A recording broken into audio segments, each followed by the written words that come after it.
Dr. Ali Al-Faqeeh, who's gonna discuss a very challenging and interesting case of cholangiocarcinoma. Dr. Ali, the floor is yours.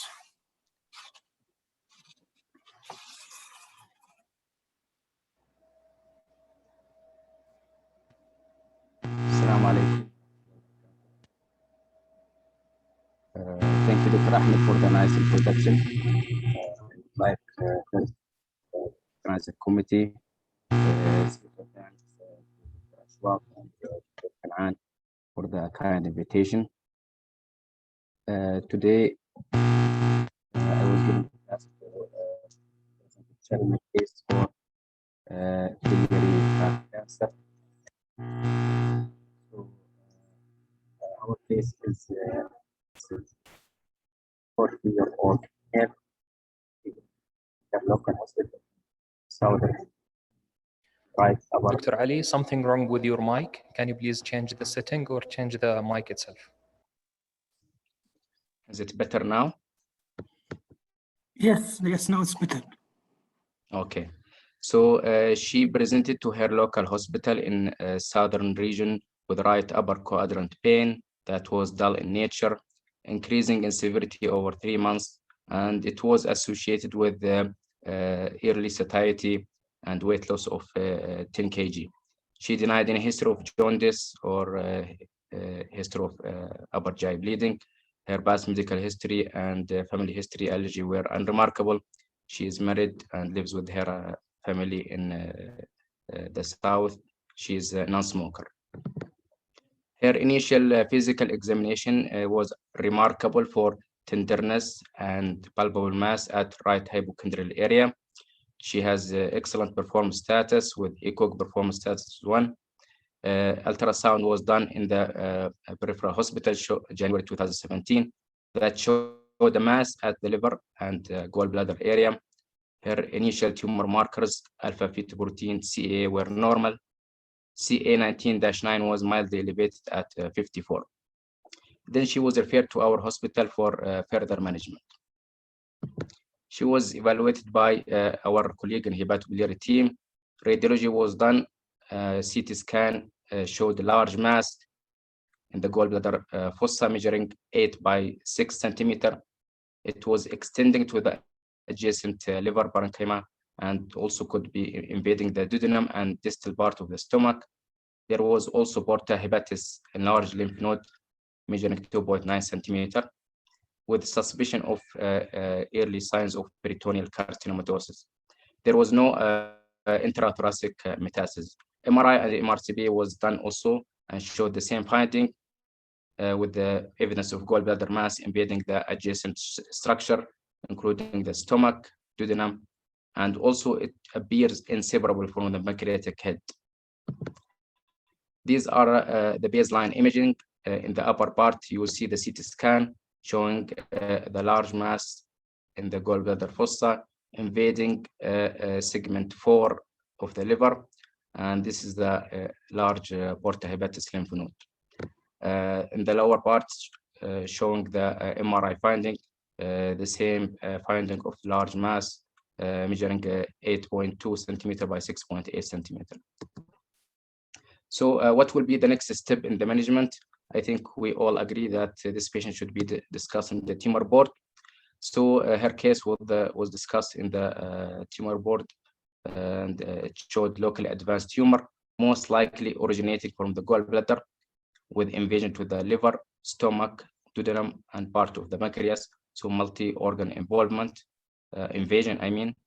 The hepatobiliary team advised at that time that the tumor is not resectable upfront, and they recommended for biopsy and neoadjuvant therapy. So a brief talk about gallbladder cancer. It is uncommon malignancy with the fewer than 5,000 new cases are diagnosed in US.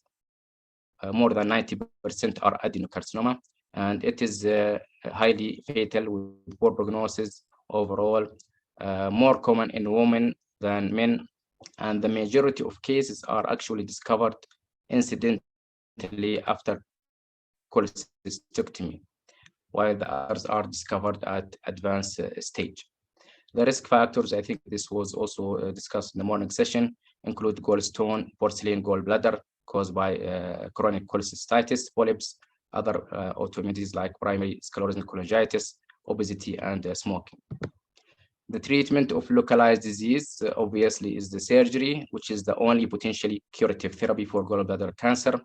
If it is diagnosed incidentally, then the patient should go for more re-exploration and more radical resection. If it is diagnosed pre-op, then the patient should go for extended cholecystectomy with resection of liver margin and lymph nodes. In case of local advanced disease, this will need to be discussed in the tumor board and may consider neoadjuvant therapy. Despite the surgical resection for these cases, up to 2/3 of the patient will develop recurrence and metastasis, unfortunately, within 2 years. And the 5-year survival for resected patient ranges from 5 to 32%. This is just summarizing the algorithm for cases diagnosed incidentally after gallbladder resection of cholelithiasis or cholecystitis. After doing staging, proper staging workup, if the patient has only T1A, which means the tumor is only limited to the superficial mucosa, there will be no need for further surgery, while others more invasion to the mucosal and muscular dysprobia and more invasion of other layers, then the patient will need more extensive surgery. If the patient was diagnosed pre-op, after pre-op staging, then it depends on the staging again. If it is early T1A, simple cholecystectomy. If it is more than T1A, again, extended cholecystectomy with resection of liver margin and lymph nodes. What about adjuvant or neoadjuvant therapy for biliary cancer? Unfortunately, there is a paucity of high quality evidence to support adjuvant therapy in gallbladder and cholangiocarcinoma. There are ongoing trials that are exploring the adjuvant therapy. One important trial is ACTICA, which involves gemcitabine versus capecitabine in adjuvant setting. However, despite that, given the high rate of recurrence and metastasis and the modest benefit observed from the trials and meta-analysis, the current guidelines recommend adjuvant therapy for resected gallbladder and cholangiocarcinoma using either chemotherapy alone or chemoradiation. And this is on ASCO and NCCN guidelines. The best evidence comes from one phase 3 trial, BELCAP, and one phase 2 trial, SWAG S0809, and the meta-analysis. The BELCAP was recently published a couple of years ago, included 447 patients with resected cholangiocarcinoma or gallbladder cancer, and included patients with curative intent surgery, which means R0 and R1, with the primary endpoint overall survival, intention to treat, and per protocol analysis. The patients were randomized to single agent capecitabine. The dose here is 1,250 milligram per meter squared twice daily, which is a little bit high dose for 8 cycles versus observation. And the baseline characteristics were well balanced between the two groups. And in this trial, they included R0, R1, as we see here. Up to 1/3 of the patient have R1 resection, and all tumor stages, including stage 1, 2, 3, and 4, were also included. And this is the result of the study, overall survival. Although there is a clear separation of the overall survival curves with the significant, not significant statistical difference, p-value is 0.09. However, the clinical benefit is, as you can see here, the overall survival in the capecitabine group, 51 months versus 36.4 months, almost 14 months difference between the two groups. This is in the intention to treat analysis.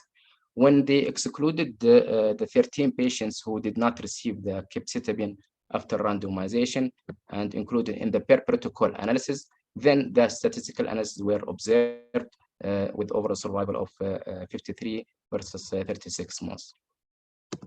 So the conclusion of the study, although the overall survival primary endpoint analyzed in intention to treat population did not reach the statistical significance, the sensitivity analysis and the per protocol analysis of overall survival and recurrence-free survival showed benefit, and the overall survival effect size of 14.7 months is clinically meaningful. And now capecitabine is now considered by most of the clinicians to be a standard adjuvant therapy.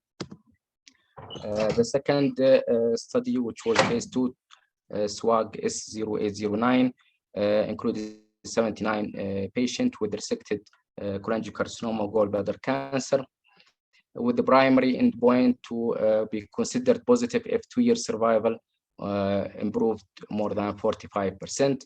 Patients were enrolled for 4 cycles of gemcitabine plus capecitabine, followed by concurrent chemoradiation with capecitabine. And the study met its primary endpoint, and 2 years estimated survival was 65%. That's mean more than 45%, and it's equal for both R0 and R1. Other studies which were actually negative included ESPAC3, which included adjuvant chemotherapy in resected periambulary cancer. It was phase 3. Study drugs were 5-FU gemcitabine versus observation. There was clinically some difference in the overall survival, but it was not significant statistically. The other French study, Radiology 12, compared gemcitabine oxaliplatin versus observation with the same finding. There is some improvement in the overall survival, but it was not statistically significant. So because of these conflicting evidence, the guidelines from the expert group are also not, there is no consensus in the guidelines. As we can see here in the ASCO, they recommended adjuvant chemotherapy for all patients with resected biliary cancer and consider chemoradiation for microscopic positive surgical margin. While in the NCCN guidelines, they recommended chemotherapy for resected biliary cancer with more than T1B or node positive or margin positive, and to consider also chemoradiation in node positive and margin positive. Observation can be considered also in T1A node negative, margin negative. While in the ESMO guidelines, there is no clear recommendation. There is a statement that adjuvant therapy can be offered to the patient after discussion in the tumor board and also understanding the risk-benefit assessment. What about advanced biliary cancer? The standard is gemcitabine cisplatin, and this was discussed in the morning session. Based on the landmark study ABC2 trial, gemcitabine compared to cisplatin, showing improvement of overall survival of 11.7 compared to 8 months in observation, with a response rate of 26%. Molecular targeted agents in biliary tract carcinoma have multiple alterations that are potential targets for available specific inhibitors. One of the important mutation is FGFR2 fusion or mutation, which could have dramatic response to the FGFR inhibitor. We have pemigatinib and infigratinib, which were FDA approved. The other targets include MSI high for immunotherapy, IDH1 and 2 mutation for inhibitors, and HER2 positive. It is important to notice that alteration in FGFR and IDH are more likely in the intrahepatic cholangiocarcinoma. Neoadjuvant therapy for unresectable disease. At this time, it's not considered a standard of care due to rarity of the disease and lack of the evidence for the neoadjuvant treatment. The current practice of the most clinicians are extrapolated from the treatment of advanced disease with either gemcis chemotherapy with or without chemoradiation. Okay, so back to our case. So she underwent AGD, which showed only the compressive mass from outside. EUS was tried to take a biopsy, but it was failed also due to compressive mass from outside. Eventually, she underwent CT-guided biopsy from the liver, which showed adenocarcinoma, pancreatobiliary origin with the positive immune stain for CK7, CK18, and CA19-9, and negative for other immune stain. As was discussed in the tumor board, it was not resectable upfront, so she was seen in the oncology, and we started her on chemotherapy with the gemcitabine cisplatin protocol for the advanced disease. She received 4 cycles, and then we repeated her scan, which showed a partial response. Her tumor markers also normalized from 54 to 6. These are the scans. In the upper part, we see the baseline scans. In the lower part, we see the scans after chemotherapy. Significant improvement of the primary tumor and also the lymph nodes, in addition to the mass that was in close proximity to the stomach and duodenum pancreas. So she was again evaluated by hepatobiliary team, and at this time she was deemed resectable. And on May 7, 2017, she underwent open laparotomy with in-block resection of the gallbladder segment for liver, lymph nodes, and duodenum.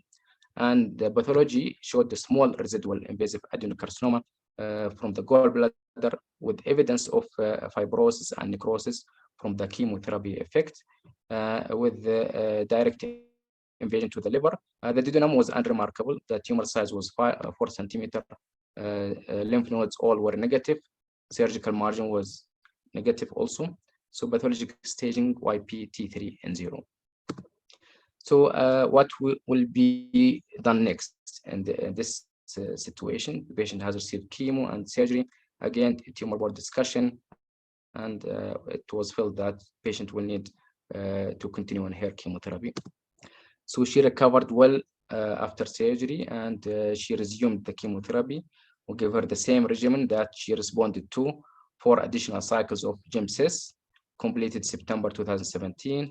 She tolerated the treatment very well, apart from mild elevation of creatinine, which was a side effect from cisplatin, and she is in remission since then. This is her surveillance scans, January 2021, showed no signs of recurrence or metastasis. So this is an unusual case that advanced gallbladder cancer survived more than 3 years after surgery and chemotherapy. With that, I will conclude my presentation. Thank you very much. Thank you, Ali, for the nice case. So we'll leave the question at the end. So we'll move to the third case. Our third case is about neuroendocrine tumor. It will be represented by Dr. Ahmed Al-Lahabi. He's a medical oncologist at King Faisal Specialist Hospital in Jeddah. Ahmed?